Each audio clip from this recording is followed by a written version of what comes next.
It's a question I honestly believe that every single human being asks at least once in their life. Some people once a year, some people once a week or a day, or for some who really struggle with insecurity, maybe once every couple of hours.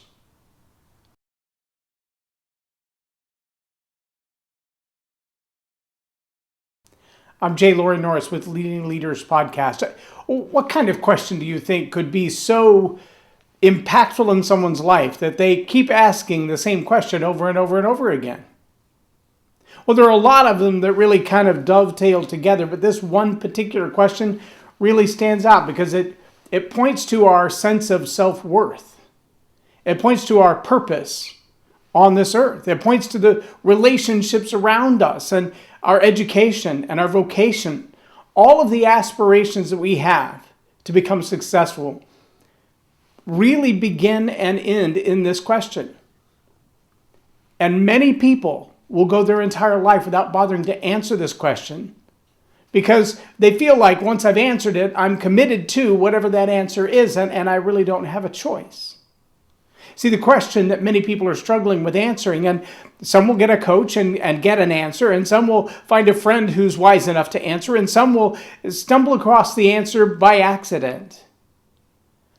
But the question is, do I really have a gift?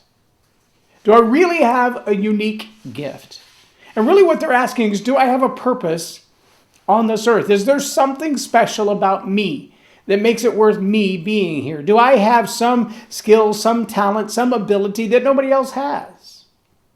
Now, deep down in our hearts, especially boys, I'm guessing girls too, to some degree, but I'm not one, so I wouldn't know, have this innate desire to be a superhero. They want to fly. They want to be faster than a speeding bullet or stronger than a locomotive and be able to leap over tall buildings in a single bound. That's what they crave from deep inside. They want to have some power, some gift, some uniqueness about them that nobody else can match. They want to be gifted in a unique way. I get it. I have the same desires. I want to be different in some way. I used to say I have a voice for radio and a face for radio, but thank you, Facebook and all these other social media tools, you just have to tolerate my face anyway. But I do think that I have a gift in seeing ideas in a way different than anybody else and communicating those ideas in a way different than anybody else. And it's not that I'm saying something necessarily that no one has ever said before, but the way that I view those same things is a little bit different. And so the way I articulate them, it's a little bit different. And that's probably my greatest gift, the ability to take divergent ideas and bring them together into cohesive communication. But I'm not the only one with that gift. And I'm not the only one who has a social media audience.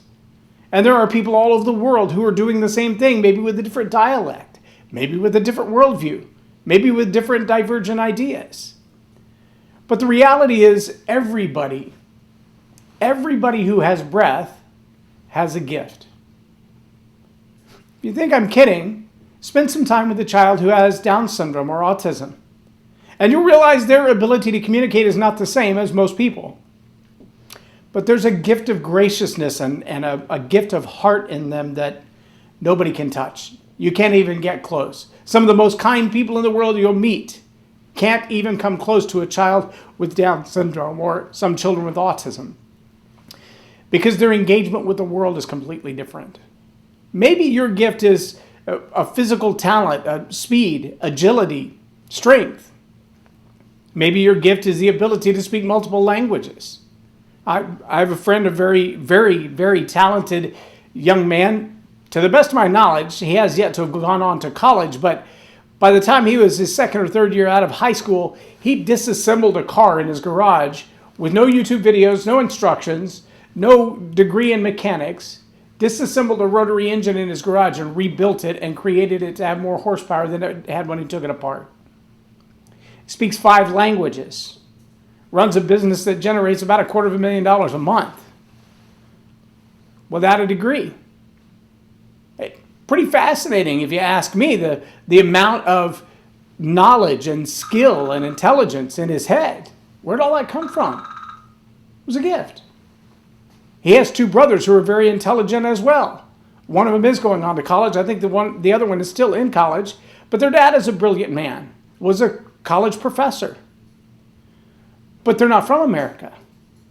And as they integrate into the society, they sometimes get a hard time because of their color of skin or their accent or where they're from. See, that's the truth all over the world. And the question you've got to ask yourself is, do I have a gift that the world needs? And will I let my differences, skin color, education level, country of origin, will I let those things stand in the way of my gift? Will I allow those inabilities, those differences, to prevent me from giving the world what I was made for? If you're asking the question, do I have a gift? The answer is absolutely yes. Let me conclude with this. Caroline Leaf says it this way. When other people watch you with your mouth wide open and think, how in the world does he do that? Or how in the world does she do that? If they are perplexed at this ability that you have, and all the while you've been thinking, I didn't know it was that special. I thought everybody could do that. Make note of it. That's your gift. I'm J Loren Norris with Leading Leaders Podcast for Tell It Like It Is TV. Have a blessed day.